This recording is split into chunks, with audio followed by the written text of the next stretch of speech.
This is the Sony A7V, and I've got the 10 best accessories for it. Of all the accessories that I've tested, these are the ones that I actually use the most. Whether this is your first full frame camera or your next one, these 10 items will improve your photo and video experience.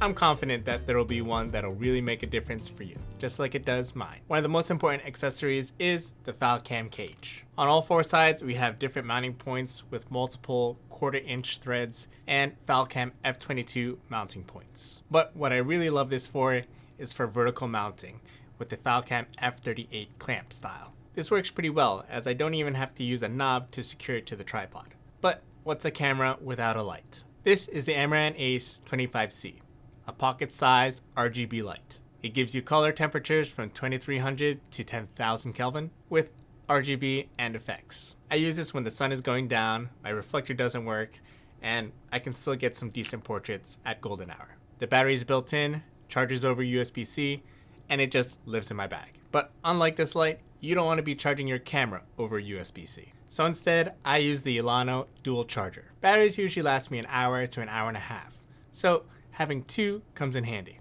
What I love about this charger is that it has an LED display showing the percentage of each battery, so I'm not guessing how much charging is left to go.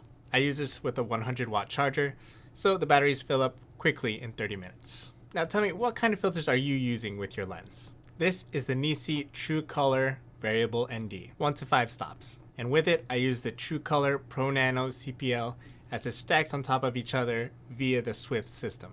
I use these outdoors and find that 2 to 5 stops is enough for me. If you need more though, they do sell a 4-stop ND that stacks right on top, giving you up to 9 stops. With this combination, I have no complaints as far as how the colors turn out. Now that we got filters addressed, what do you use for audio? I've got here the Rode Wireless Pro. I reach for this one every time. It's dependable. I plug the transmitter into my church's soundboard, and I'm over 50 feet away with the receiver plugged into my camera. When you get this, it comes with lavaliers, wind muffs, and anything else that you need to use this 32-bit wireless mic. In terms of battery life, the receiver and transmitter charge to the case, and the transmitters last up to 7 hours. Staying in the FalCam family, check out this FalCam F22 MagSafe fold mount.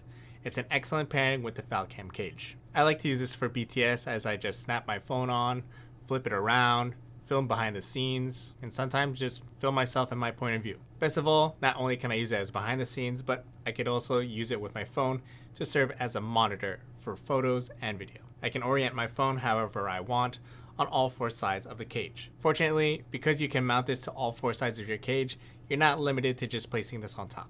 But that's where I like to put it. With all the footage that you're getting here, you're definitely going to want to have the right SD card, if you are getting an SD card. Although this can take CF Express Type A, I've been running Lexar V90 128GB cards in both slots. I set them to record simultaneously just in case of card failure. This way, if a card corrupts mid-shoot, I still walk out with the footage. I skip CF Express Type A because SD cards are cheaper, and 128GB is plenty for shooting 4K and taking photos. That said, if you want to be able to maximize the 30 FPS per shooting or pre-capture, you'll want to invest in the CF Express Type A cards. One thing is for sure though, I don't equip my Sony A7V with the default camera strap. So instead, I use the Peak Design slide camera strap. I mount the anchors to my camera cage and snap on the strap whenever I'm not mounting it on the tripod. I've tried other brands, but I always come back to this one just because of how easy it is to snap off the camera one-handed.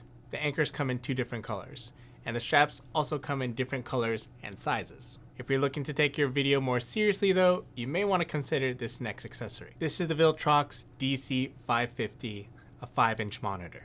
When I'm not using my phone, I like to use this for video.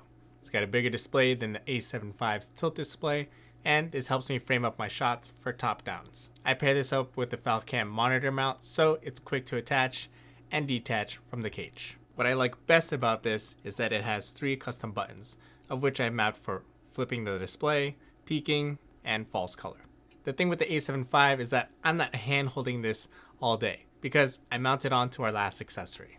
This is a FalCam tree root tripod.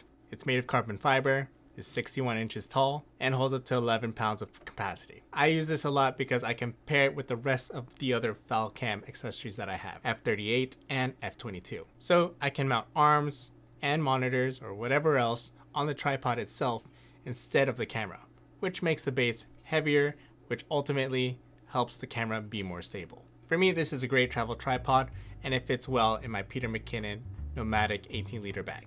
These are the best 10 accessories that help enhance my Sony A7V experience. If you're still looking for more A7V content, I got some coming up very soon.